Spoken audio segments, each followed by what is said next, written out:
When you talk to a lawyer, you figure what you say is secret, right?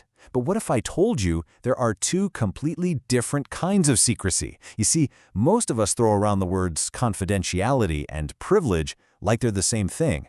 But knowing the difference, well, that's the key to understanding just how protected your secrets really are. So let's just kick things off with a basic question. What's really the difference between a regular secret and a legal secret? It sounds pretty simple, but the answer is actually at the very core of your rights in the justice system. Okay, so the first part of the answer, it's this. One is a promise, an important professional promise, but still just a promise. And the other? Well, that's a right, a fundamental right. One is all about a lawyer's code of ethics. The other is a legal power that belongs entirely to you, the client. So let's dig into what that actually means. You know, a good way to think about this is like a tale of two shields. When you're in some kind of legal mess, you have two layers of protection, but they are not created equal, not even close. You see, confidentiality is your first line of defense. It's a strong, broad shield. But legal privilege? That's your inner sanctum. That thing is a titanium fortress, and it's built to withstand pretty much any attack, even from a court of law. Okay, so let's tackle that first layer of protection, that broad shield that covers almost everything. This is the duty of confidentiality. Okay, the number one thing you got to get about confidentiality is that it's an ethical duty. It's right there in the lawyer's rulebook, and it's incredibly broad. It covers basically everything in your file, from the legal nitty-gritty of your case to any personal stuff you share. It's the bedrock of trust between you and your lawyer. But, and this is a big but, this shield can be broken. I mean, sure, you can give your lawyer the green light to share information, but here's the kicker. A court can actually order a lawyer to break confidentiality. It can also be pierced if it's to stop a future crime, or if the lawyer needs to defend themselves against you. So, yeah, it's strong, but it is definitely not bulletproof. All right, so we've seen the shield. Now let's upgrade to that titanium fortress we talked about. This is the power of legal professional privilege. And this is a whole different ballgame. Privilege isn't just some ethical rule for your lawyer.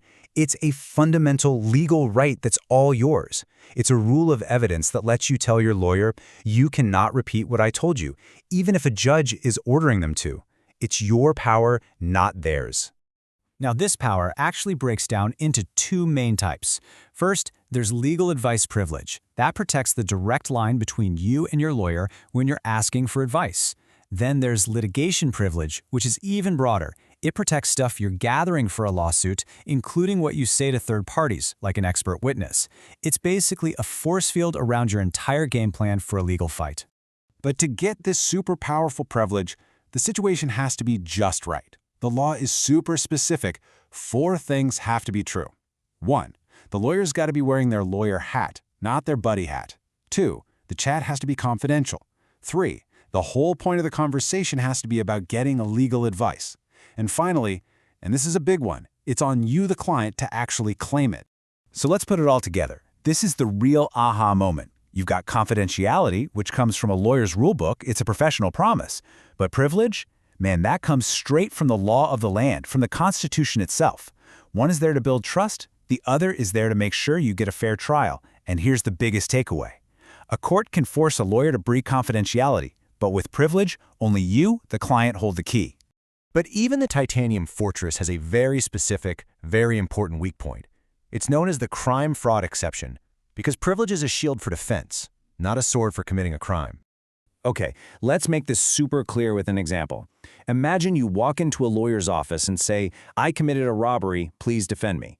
The key here is you're talking about something that's already happened. That conversation is absolutely 100% privileged. Your lawyer cannot be forced to testify about what you said. This is absolutely critical so that anyone can get a real defense.